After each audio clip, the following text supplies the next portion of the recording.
আর কয়েকটা কথা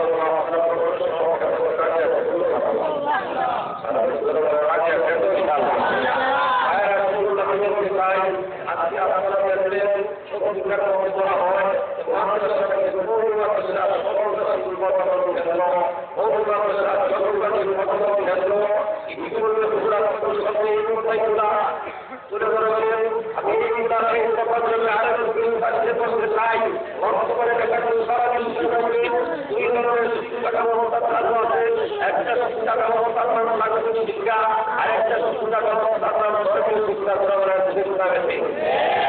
শিক্ষা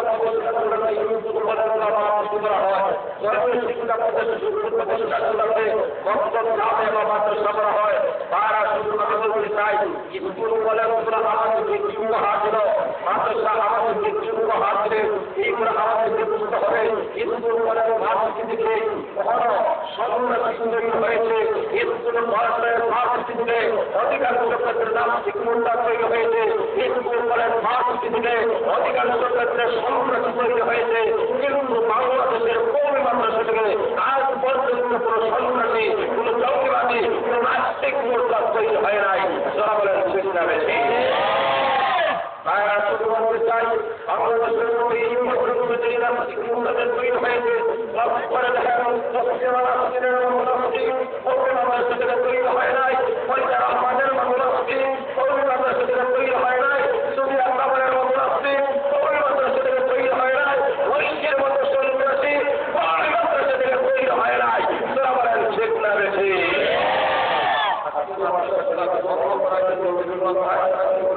আমি আপনাদের সঙ্গে চাই বাংলাদেশের একটা চাই বাংলাদেশের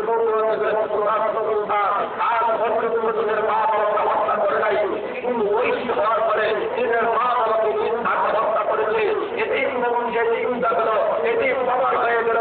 মাদ্রাসাটা বন্ধ করা যাবে না মাদ্রাসা থেকে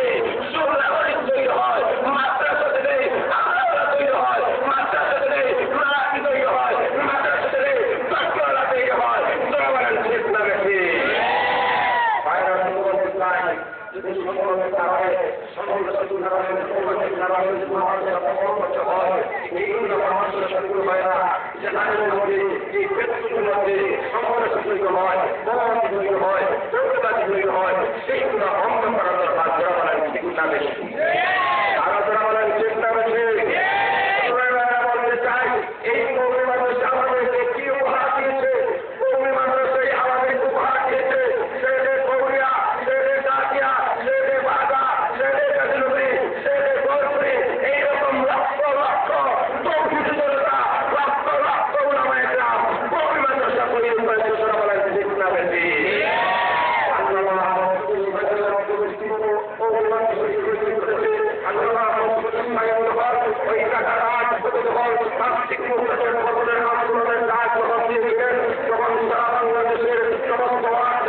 সমস্ত ইউনিয়ন থেকে সমস্ত জেলা থেকে সমস্ত উপজেলা থেকে সমস্ত ডিস্ট্রিক্ট থেকে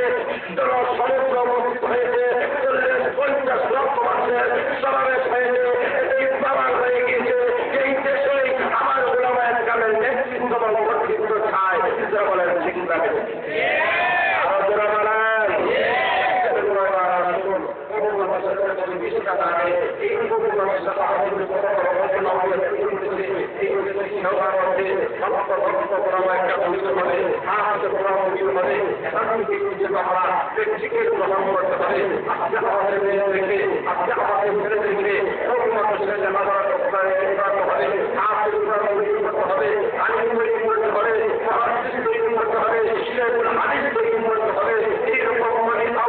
এই হয়ে যায় বাংলাদেশ থাকবে না জঙ্গিবাদী থাকবে না বোমাবাদী থাকবে না আইএস থাকবে না জোরে থাকবে না জাহাজ থাকবে না সমস্ত দেশ শান্তির দেশ হয়ে যাবে তারা বলেন ঠিক না বেশি একটা কথা বলতে চাই সেই কথাই হল একটা মেয়েদের আসতে হয় এই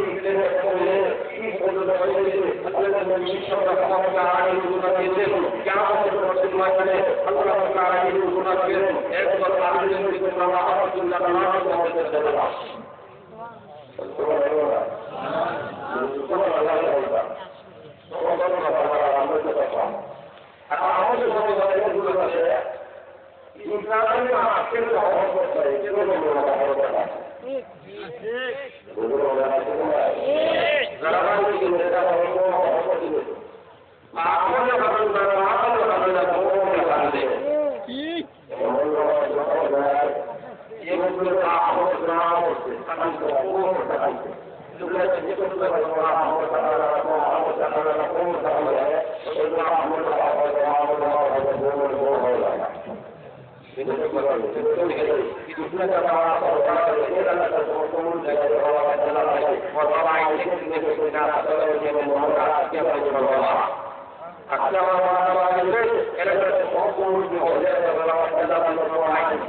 যতদিন পর্যন্ত এই মুখ করনে ওয়ালাদেরকে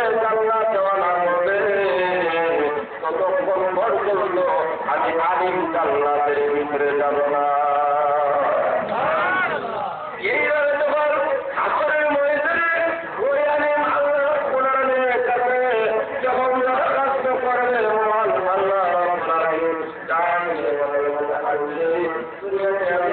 আপনাকে রশিদ দ্বারা সম্মান দিলাম। এর সম্মান করেছে সব মানুষ সম্মান করেছে। আজকে কামতের কঠিন ময়দানে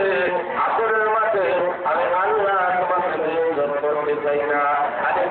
আল্লাহ ঘোষণা দিলাম যার বেলায় শুধু মানুষ ধরবে সুপারিশ করতে তিনি হবে ওই বান্দা বান্দে গুলাকে জান্নাত দিতে একটা দেরি হবে না। আর